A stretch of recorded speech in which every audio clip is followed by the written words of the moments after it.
to Thanks for another soul connection call. thank you for having me, Safrianna. Even You're though so welcome. it is like the world is like, no, we're gonna mess.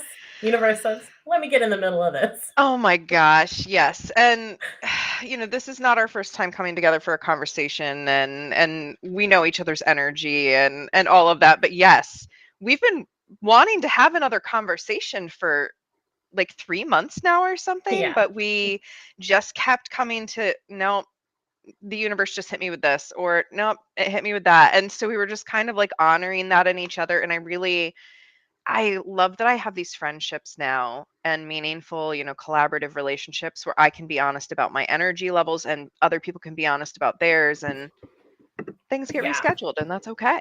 It is okay. Yeah. So let's just do a little orientation. If you want to go ahead and introduce yourself to our Yeah. audience today.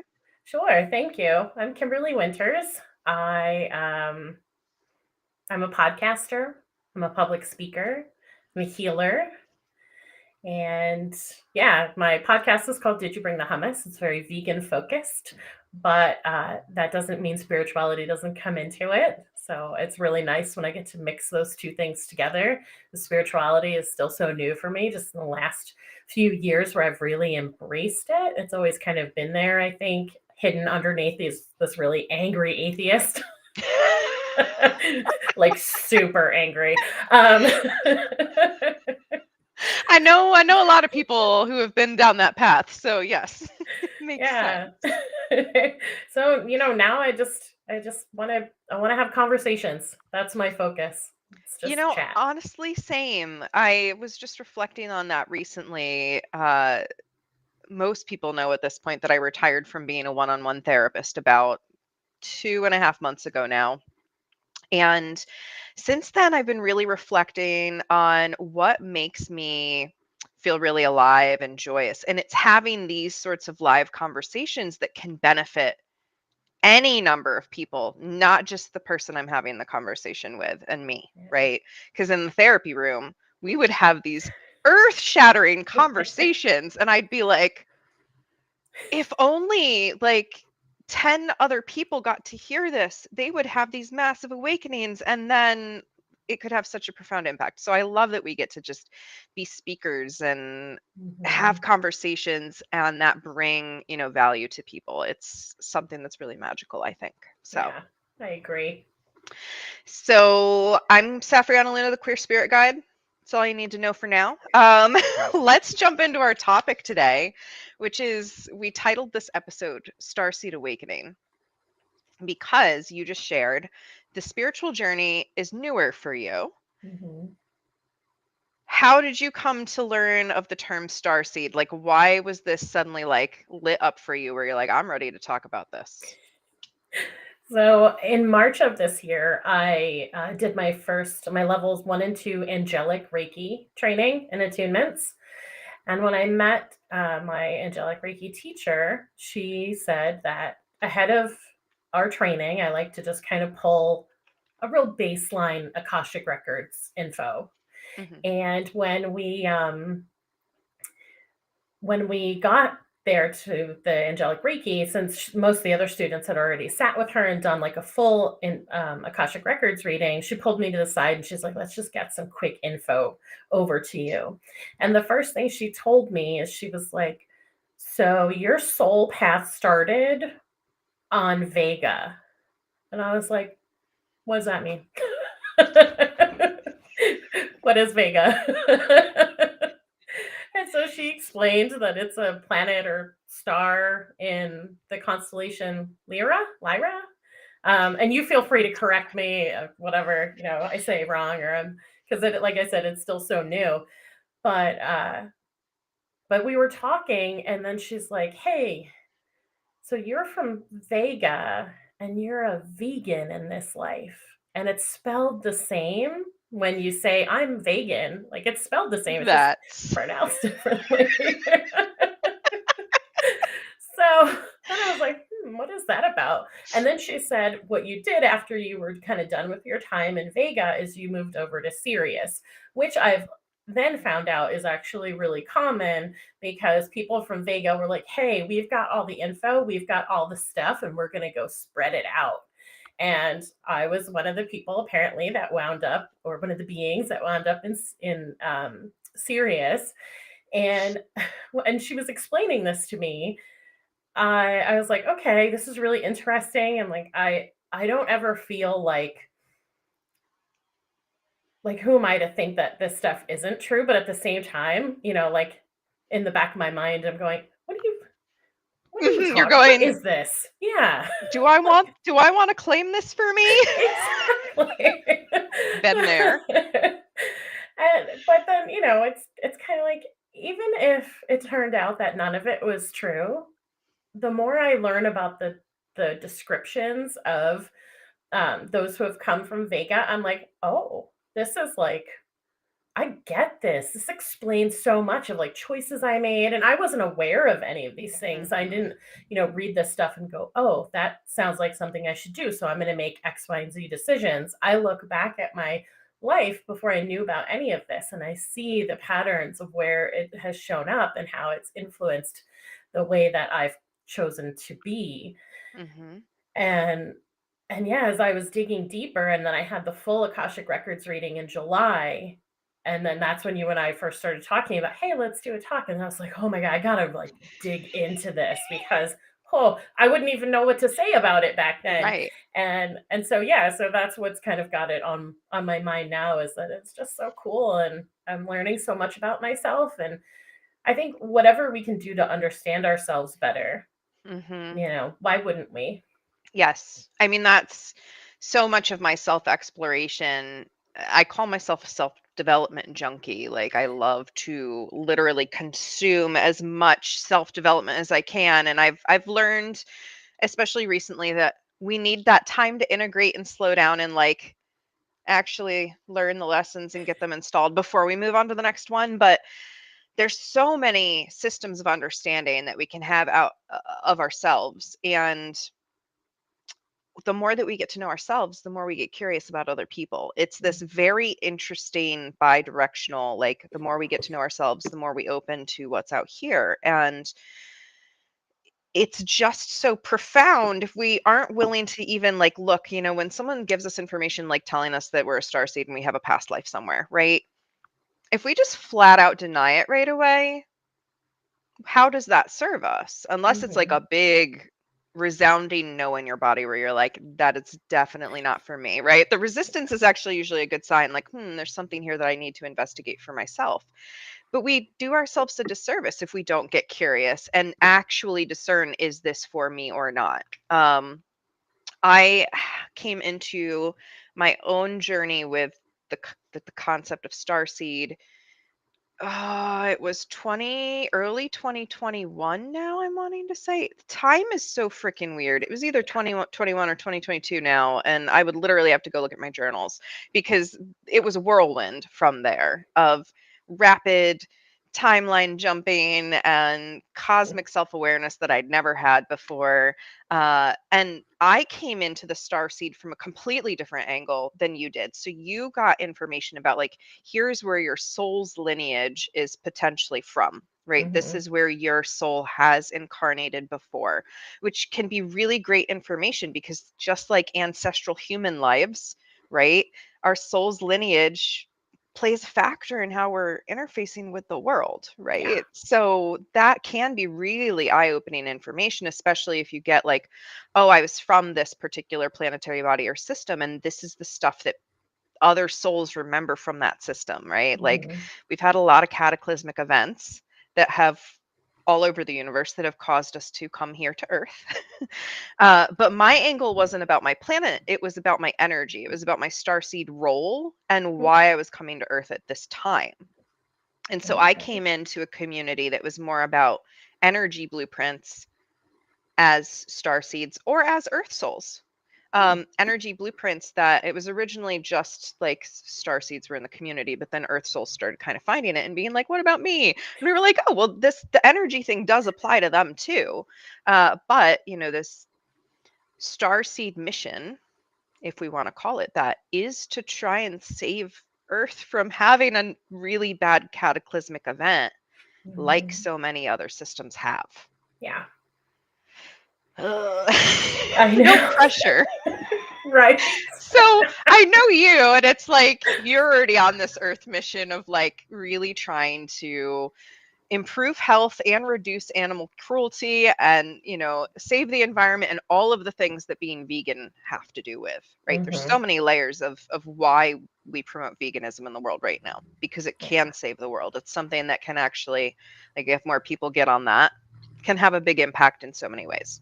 Yeah. So how is this for you, like getting this extra layer thrown on of, and by the way, you have a cosmic thing going on too? Yeah.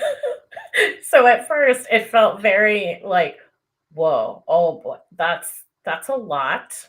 And I don't know if I'm up for it. And then I sat with that and I was like, "Oh, of course you're up for it. This is like your whole thing. Your entire life, you've known that there's something that you're here to do." And as a kid, like I didn't know what that was. Some kids are like, I'm going to grow up and be this. And my dream job changed every week. Like I had no idea.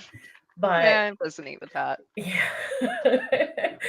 But yeah, when I look at, like I was saying before, I look at these choices I've made in my life and I'm like, "Oh girl, you were doing this the whole time and you had no idea, but here you are." So it doesn't feel so big anymore.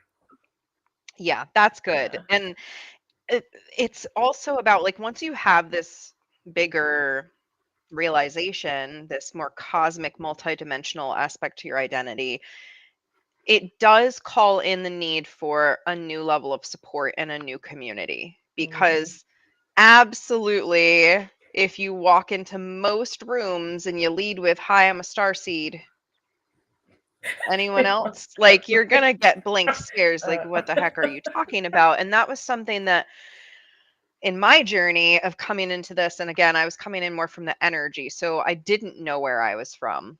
I Mhm. just knew that I was from somewhere else. I had this soul knowing. Um, I was introduced first to the mission, which was for me. I have two missions because I have two selves. It's a very complicated.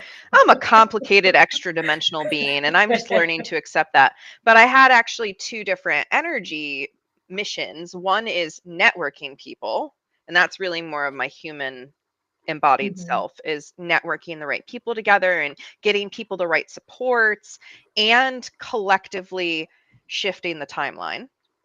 And Mm. then the other purpose is the clarion, which is more of my extra dimensional self, which is bringing through the cosmic wisdom that just needs to be spoken. And so I was very much thrown right into the mission of it. And now I'm actually getting to know years, a year and a half, 2 years later, I can't keep track of time, where I'm from and what my soul lineage is from. Okay. And that is very controversial to some extent, because one of the fun things about Starseeds is we don't currently have proof, right? We can't get on a spaceship and fly to this other planet and see that it is there. Right. So we're all kind of coming in with, well, I have these soul memories, or, people, lots of people agreeing or remembering these things, but we don't have enough people openly talking about it to get into the finesse of what is necessarily true versus what is our own traumatic memories. So, for Mm. example, I'm actually from Lemuria, and most people think that that is somewhere that's here on Earth. Mm. And that's there. All the books about Lemuria say that it's here. Yeah. But my sense of reality is that it was a place, not here. And then there was a cataclysmic event and a bunch of souls fled here. So we have this ancestral memory of Lemuria was a place. Mm. It still is, but we left because it was so bad. And Okay. so if we can't have these talks, like, we're Mhm. not going to ever get to the bottom of this bigger cosmic story that is right. I mean, it's right in front of us, right? Yeah. Getting your Akashic records open and they're like, "Have you ever heard Lyra?" Like, "No." Well, now Should you're I? gonna remember. And Yeah. that's the thing. Did you have this experience as like you started to look into this? Because this was my experience, like, oh, I can't deny this. There's something to this. Like, what was that like for you when you had that initial, what is this? Yeah, so it very much was like, okay, if I say this to anyone, like I'm in trouble because I sound like I'm saying things I shouldn't be saying. Hmm. And then, I had the background of being like, nothing exists, it's just what's here, and that's it. So then I had to kind of marry that and have people go, what is going on with you? Like, from the time I was a small child, I was like, God's not real. It's all nonsense. Come on, let's go play. Like, I was not into any of it. So when Hmm. I start coming out with like, starting with like energy and connecting to nature in like a different way, hearing and feeling the trees, and people are like, Hmm. oh boy, like this vegan thing must be really messing with her head. And Yes, it's the veganism. It's, of course. yep. but, so I had to wrestle with that too. Like, how do I marry this person that I used to identify so strongly with like all this stuff that not just am I reading about and did someone tell me about, but that I am starting to experience. Like, the more I connect with things like oracle cards and energy and listening to, calling in different entities and angels and things like that, and actually getting information. And I start to go, okay, well, even if Hmm. people think that I'm off, like, I know that these things are happening. And then, I'm reading about Vega and how people who are here now notice that, like, when you think about the five clairs, the way that we can interpret the world, like a lot of people know about clairvoyance. They've heard clairvoyance before, Hmm. but there's like clairaudience and clairsentience, and clairaudience, and then I blanking on the other two, but Clairsentience, yeah, claircognizance. Yeah. yeah. Oh, and Claire, the nose one. I can never. Oh, Olisance, something like that. something. Yeah. So my two strongest are clairaudience and the nose one. And sometimes when I'm doing Reiki, I'll actually smell things and then I'll tell the person and they're like, "Oh yeah, this means X to me," or whatever. So that's pretty cool. But the clairaudience thing is really common from people who have come from Vega. And it's like these little things, and there was a description about people from Vega, entities from Vega being blue, Mm, and blue is always a color that I felt not just drawn to. It wasn't just my favorite color. It's like a color that I feel almost like embodies me. yeah, Yeah. I love It's that. it's been a Yeah. real trip. Yes, and no, I'm glad that we're having this conversation because again, like a lot of people are having these experiences, but they're not hearing about it from other people. So they have this sense of like, oh my gosh, I'm crazy. I'm crazy. I'm Mhm. schizophrenic. I'm hearing voices. I'm having, and I think that that's something that from my time of being, and I am still technically a medical professional. I still have my licensure. As somebody who has really gotten into the spiritual realm and had my own awakening, I think that there are a ton of people who have been pathologized, who are simply having intuitive experiences, experiences of otherworldly stuff Mhm. that are so invalidated and so beat down that it has become a pathology, like because of the trauma that they experienced. And Yeah. so people like us who kind of come into it later, or it's something that was kind of silenced early on maybe, or we just kind of let it drift and then we come back to it after self-development and self-awareness and that kind of stuff, we have this other perspective of it where we're like, wait a minute, like I now feel, am I supposed to feel crazy? But this feels real Mhm. and I'm a stable human being. So it's like we start to see these mixed messages. It like really starts to highlight that so much has been shut down Yeah. because it's woo, it's spiritual, it's empowering, Can't have and that, especially can't as a have that. lady. No. Mm-mm. Oh, yeah, well, we can get on that soapbox real quick, right? Like Yeah. when we think of and that absolutely plays into gender in our society and in our culture, because femininity, or lunar energy, I like to refer to it as sort of the cosmic entities. Lunar energy is our intuitive energy, and we all possess this no matter what's going on in our physical body, and what our body parts are. All of us have this energy, but that lunar energy has been destroyed, punished, smothered, burned at the Mhm. stake, all of these things. So there is a legacy behind us of those of us tapping into this intuitive energy, getting so shut down that why would we ever want to come forward with it? Yeah. So good on you, right? For choosing to come forward with it, because Yeah. it's huge. It's breaking free from a system of oppression. Yeah. And you too. Thank Like, you. It's just something that people don't realize how liberating it is to step into spiritual empowerment, and how mhm. scary it is Oh to yeah. bridge that gap. Like you had the more atheist, I know God isn't real, like what the heck, which is more of that you knew there's something way bigger and more complex Mm. than what limited view of God you were being given, right? Yeah.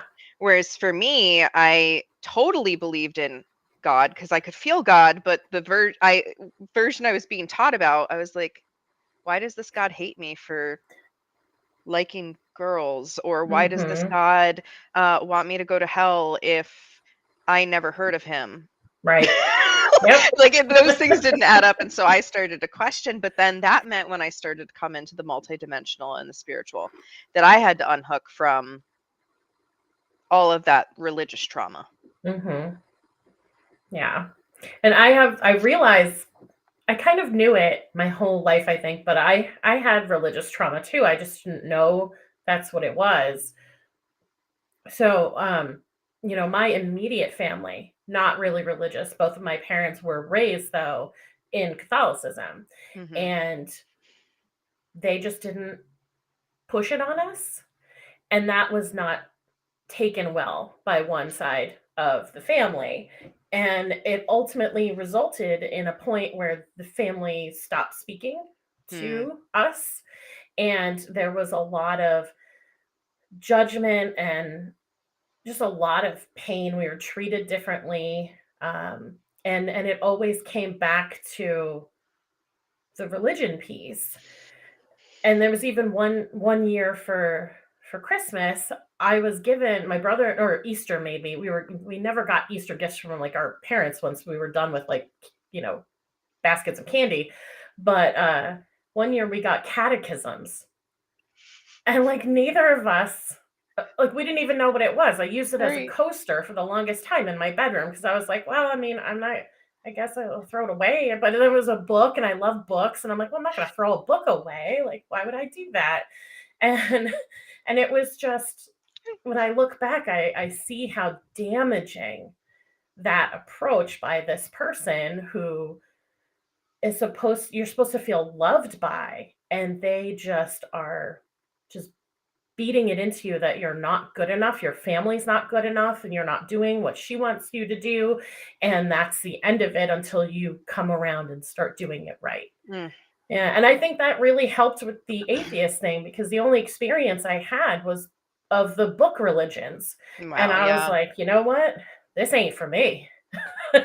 Yeah, especially because you clearly had such a profound connection to nature, and I think that when we are sensitive to nature as children, we can feel that there's something more. Like Hmm. we can feel that interconnected web of life, and the heartbeat of the earth or of the animals and the bugs around us. Like that's not really addressed super well in the book religions. All of the, like, it's kind of glossed over, like, beautiful planet, God made the animals, yay, and now we're into like turmoil and strife and punishment and expectations and Uh-huh. Yeah. Uh, one of our viewers said it's funny to me that Catholics tend to be the quickest to jump into the woo bus once they actually look at it. And they said at least that seems to be the way of it from my experience being raised Catholic. I will say, as a professional, that and a professional spiritual practitioner, therapist, and somebody who's been running rituals since I was 18, that yes, the Catholics are definitely statistically much higher in the turnover rate into like paganism and earth-based religions. And I think it's because the ritual is just one step away from tuning it actually into nature, right? It's Yeah. like these rituals to connect to something, right? But then when we root it in the earth, it just really comes through more powerfully because we can feel it. Yeah, for sure. So I'm curious about if you would weigh in on this, if this feels like a question you want to answer, your veganism and this newfound sort of starseed identity, how do Mhm. those two go together? Because I do think that they absolutely can have some overlap. Yeah, so what I've learned recently really is just that there's the mission, like you were saying earlier, there's this mission to come here and make the world a better place. And for me, the veganism piece does that. And to me, it is the most meaningful and powerful thing that we can all do. We do it at least 3 times a day, every day, just in what we're eating. But then veganism, of course, encompasses everything else we do, every other choice we make, the types of clothes we wear, the products we buy, the entertainment we pay for is dictated by this idea that we don't want to exploit and harm other beings. Then I look at it from a spiritual perspective, and to think about other living beings that have an experience that maybe is not exactly the same as us, right? Their language is different, but there are people on this earth that speak languages I don't understand, languages I'll never learn, but we don't look at, I guess, well, It depends who you're there it talking is. to, huh? Ooh, Ooh, there's the reality. That's ooh, where we yeah. go on Mm-hmm. in these conversations. Okay, yeah. So for me, I don't see a person who doesn't speak the same language as me as any different than me. And I see that the same way when I look at other sentient beings on this planet who have just as much of a right to be here as I do. Now, as I was starting to say, and then the reality hit, right?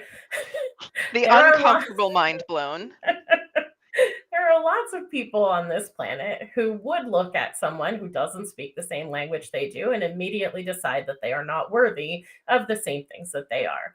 And that, I think, is kind of the same approach that people are taking towards animals on this earth as well. We've come to this idea that if something can serve us or someone can serve us, then they should. And we should have that. And that's absolutely not the case as far as I'm concerned. And I feel like it's really connected to this idea that I'm on a mission to help change the world. And it's so clearly been my path, my whole life, having been connected to animals and the earth as a child. And then the very first time I was exposed to some kind of animal cruelty, I was like 10 years old. It was in a magazine. It was an ad from an animal rights organization about the way calves are raised for veal.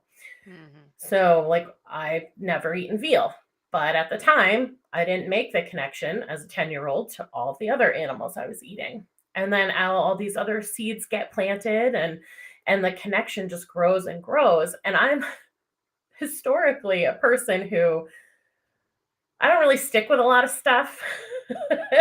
I move around a lot, which is also connected to these my other experiences before this life. I'm very much, ooh, what's that? I want to learn it. Yeah. I want to learn all the things about it, and I'm bored. On to the next thing. Yep.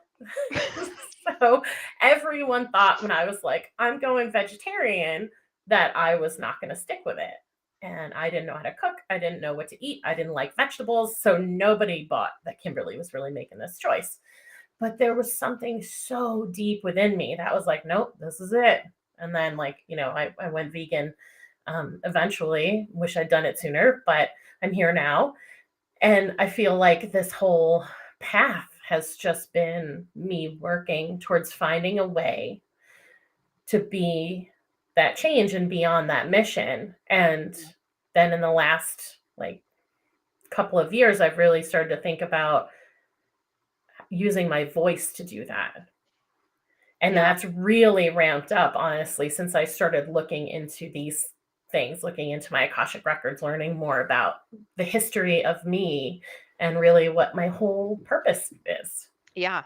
And I am very much so this is me as a natural number 9, it's me as a Gemini, it's me as just me as all the extra dimensional being that I am. Like I'm a vegetarian, I've been vegan, I've been carnivore, I've been all the things at different times. And for me, when it comes down to this, it is how can we have the biggest amount of impact and the least amount of cruelty?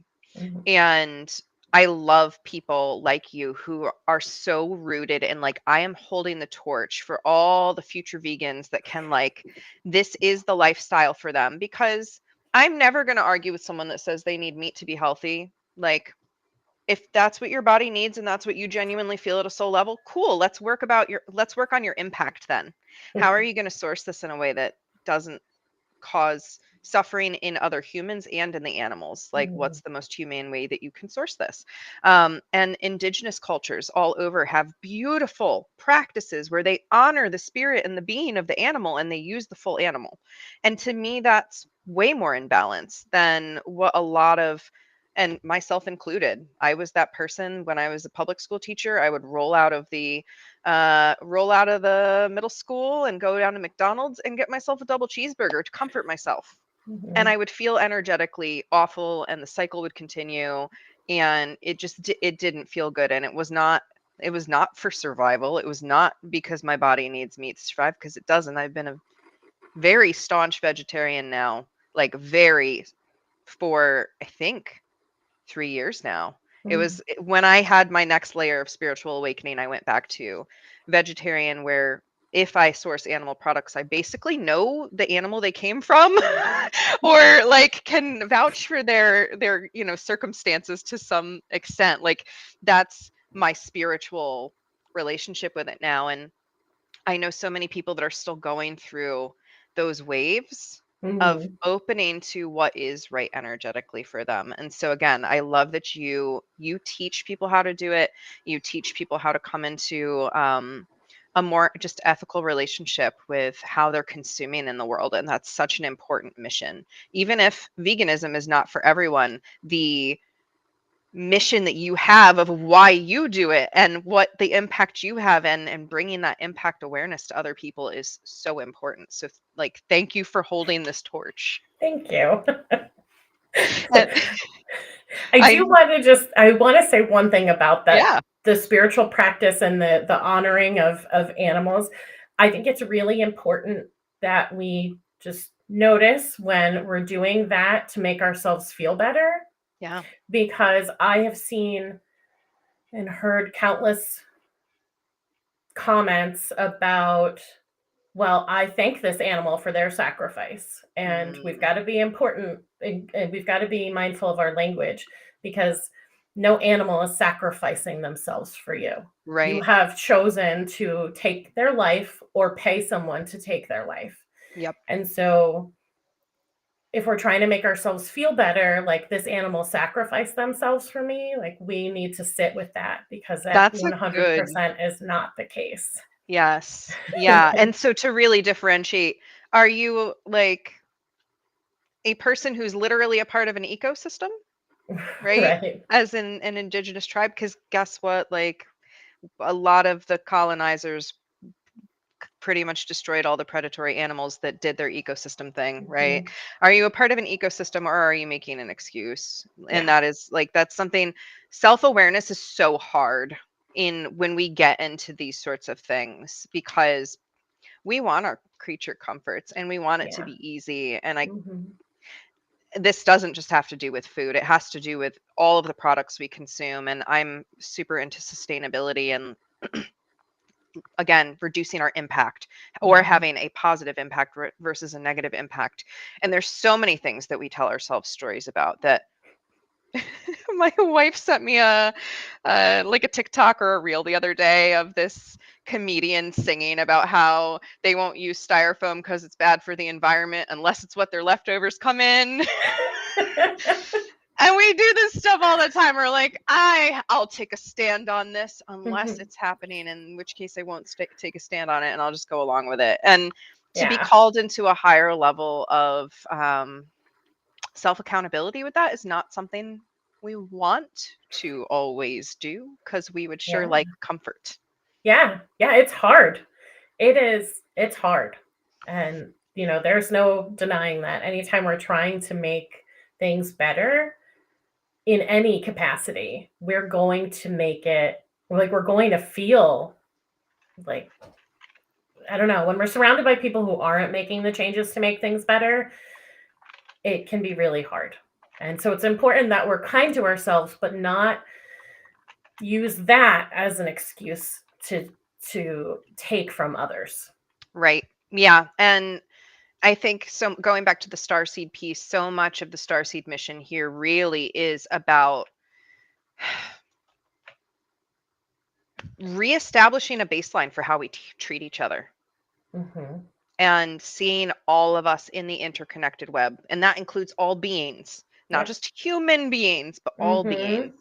And how do we, because there's always going to be a life and death cycle that's a Yeah. part of having a physical body. And so I very recently have started saying there's already enough pain in life with weather, death, health, health and death stuff, and just natural disasters. We don't need to hurt each other. Yeah. There's already enough of that happening.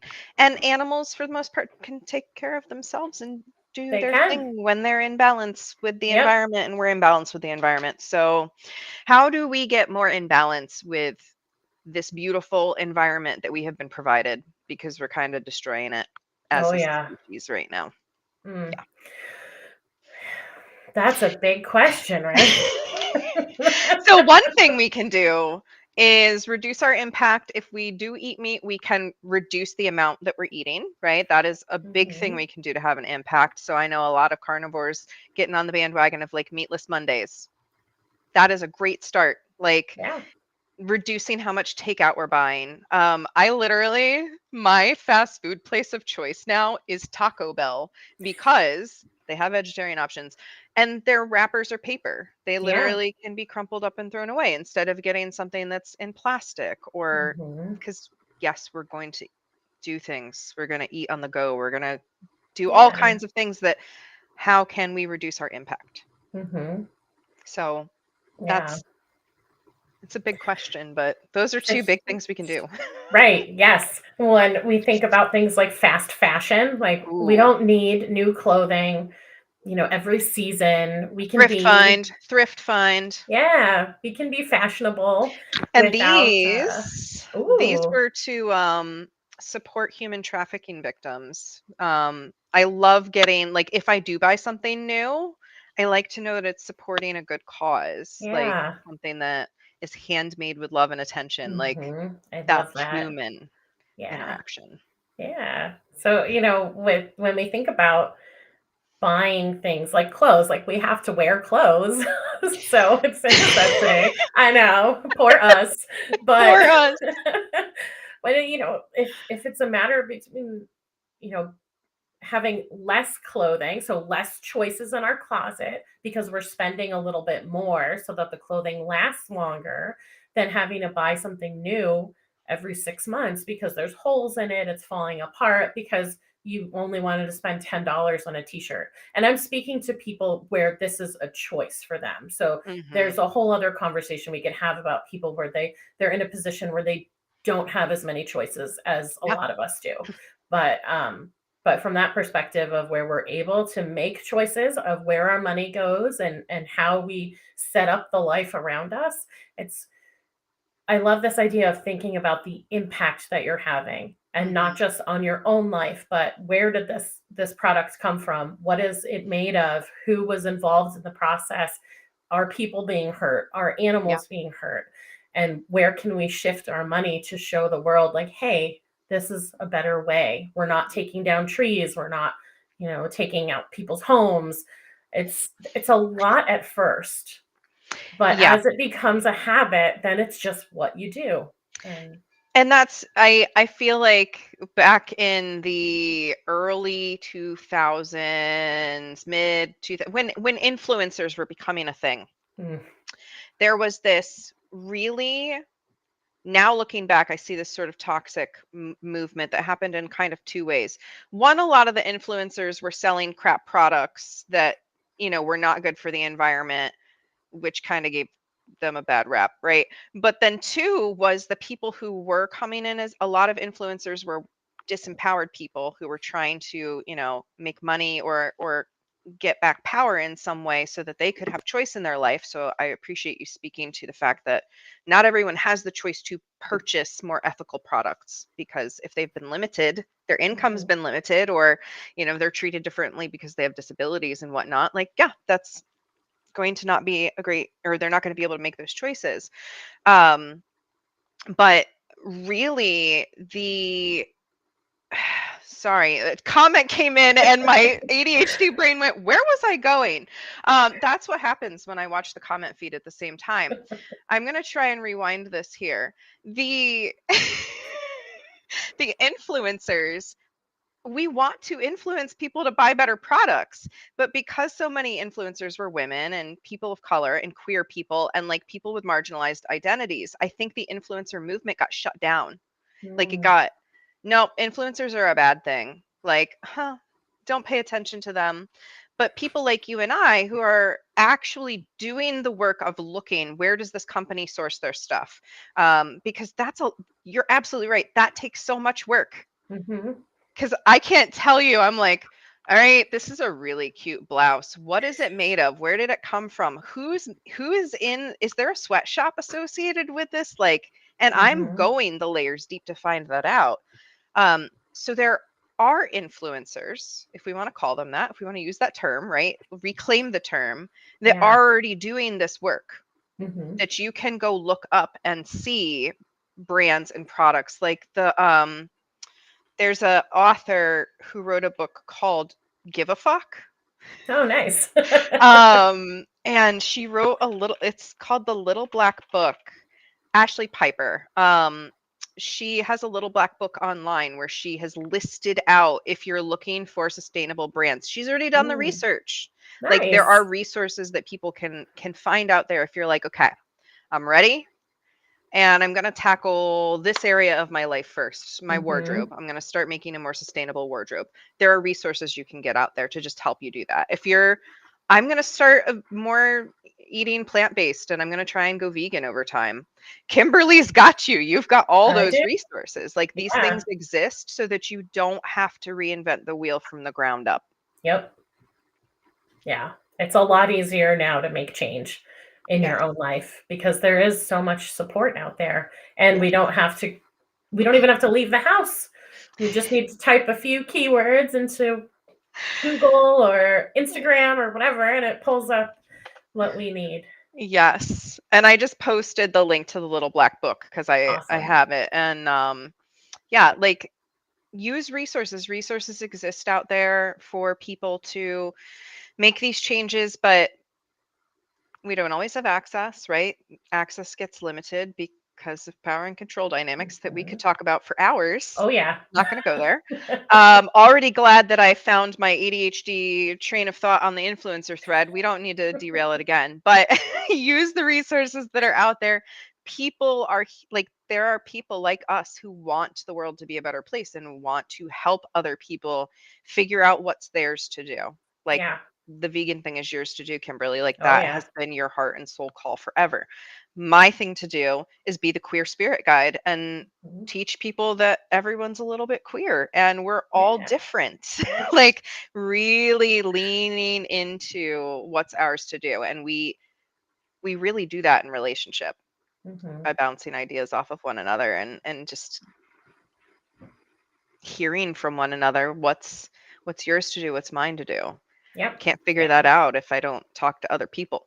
Exactly. Yeah. And it's important to hone in on that one piece, that what's mine to do, because we can't do everything. And as a vegan, I hear a lot, well, what about the children? What about the homeless? What about this? What about that? And I'm like, right, there are other people that are doing that. So this is my thing, and maybe that's your thing. Yeah.